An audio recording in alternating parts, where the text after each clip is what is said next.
কলা বাগান এবং টাটকা মাছের বিভিন্ন জন্তিহার গ্রামে প্রায় 3 একর জায়গাতে বড় বড় পুকুর রয়েছে এবং কালিকর গ্রামের পুকুরগুলো কিন্তু এই সুরুজ চাষের আন্ডারে রয়েছে। এবার আপনি সরকারি এর থেকে এই খাস জমি যে বিভিন্ন জায়গায় খাল খনন রয়েছে এগুলি কত একর জমি এবার লিজ আনছেন আপনি? 3 বিঘা। 3 বিঘা। কত টাকা লিছে এবার? প্রায় 3.5 লক্ষ। 3.5 লক্ষ টাকা। লাভের আশা কেমন দেখতেছেন? তেমন বুঝতেছি না, তেমন মাছ বুঝতে খালি মানে- গ্যাস হচ্ছে। মাছ গ্যাস হচ্ছে পুকুরে? হুম, ও, এরা কৃষি অফিসে কি আপনি যা কথা বলছেন ফিশারি অফিসে? বলছি কয় যে পানি খারাপ। পানি খারাপ না? আচ্ছা, এর জন্য পরামর্শ দিছে না? আচ্ছা, তারপরেও এই দেখতে পাচ্ছেন পারে কত কলা আছে। এই যে দেখতে পাচ্ছেন বিশাল কলার বাগান। এই যে মাছ বিভিন্ন জায়গায় রাখছে, আমরা পরে দেখাবো। এখনই কিন্তু ঢাকা, কলা দেখো। নরসিংদী বিভিন্ন জায়গায় আমরা আজকে মাছ পাঠালো, সেই মাছগুলি নিয়ে গেল ট্রাকে করে। আর এই যে কলা দেখতে পাচ্ছেন একেবারে অর্গানিক দেশি সবরি কলা, যেটা প্রতি মাসেই এই রমজান মাসে তার কিন্তু 2 লক্ষ টাকা শুধু এই যে সবরি কলায় বিক্রি হয়। দেখেন বিল্ডিংয়ের পাশেই ছড়ায় ধরে রয়েছে সবরি কলা এবং এই যে অনেকগুলো গাছ এই যে দেখেন কলায়, আর এত সুস্বাদু যে বলা মুশকিল, খুব সুন্দর সুস্বাদু হয়। দেখেন এখানেও একটা ছড়া এরকম প্রায় 2 বিঘে জমিতে রয়েছে এবং আমাকে দেখাচ্ছে, দেখতে পাবেন আজকে মাছ কিন্তু অলরেডি লাহিড়ী মোহনপুর উল্লাপাড়া এবং এদিকে রাজশাহী তানোর থেকে শুরু করে বিভিন্ন জায়গায় কিন্তু পাঠানো হয়ে গেছে। এটা কি জাতের তেলাপিয়া? দেশি সাম। দেশি। এরপরে আপনি কি পাবদা, চিংড়ি আর কি পাবেন?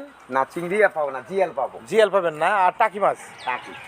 এই যে লোক 2টি শ্যালো মেশিন এখানে লাগাই দিয়েছে দেখতে পাচ্ছেন এই যে, আর এই যে লোক লাগাই দিয়েছে অনেকগুলো, এরা কিন্তু দিন হাজিরে কাজ করছে দেখতে পাচ্ছেন। আজকে বিকেলের মধ্যেই উঠে যাবে, উঠে গেলে আমরা বাকি মাছগুলো আমরা দেখানোর চেষ্টা করব। অলরেডি ম্যাক্সিমাম মাছ অলরেডি চলে গেছে, কিন্তু বাকি মাছগুলো দেখা যায় কি হয়।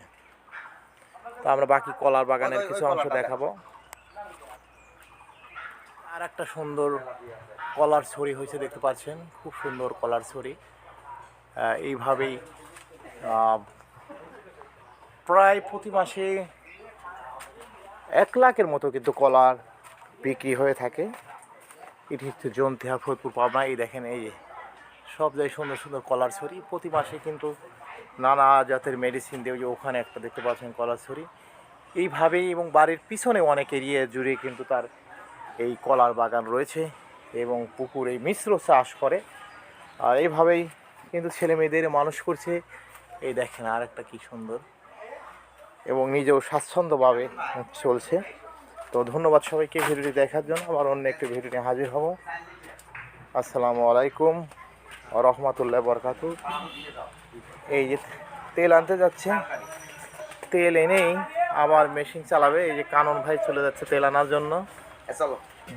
হ্যাঁ, সবসময় 10-15 দিন এই দেখেন তার লোক সবসময় কাছে কিন্তু কাজ করেই, এবং সামনে আরও বড় উদ্যোগ নিয়ে কিন্তু ব্যবসা করার পরিকল্পনা রয়েছে। ধন্যবাদ সবাইকে। আসসালামু আলাইকুম ওয়া রাহমাতুল্লাহি ওয়া বারাকাতুহু।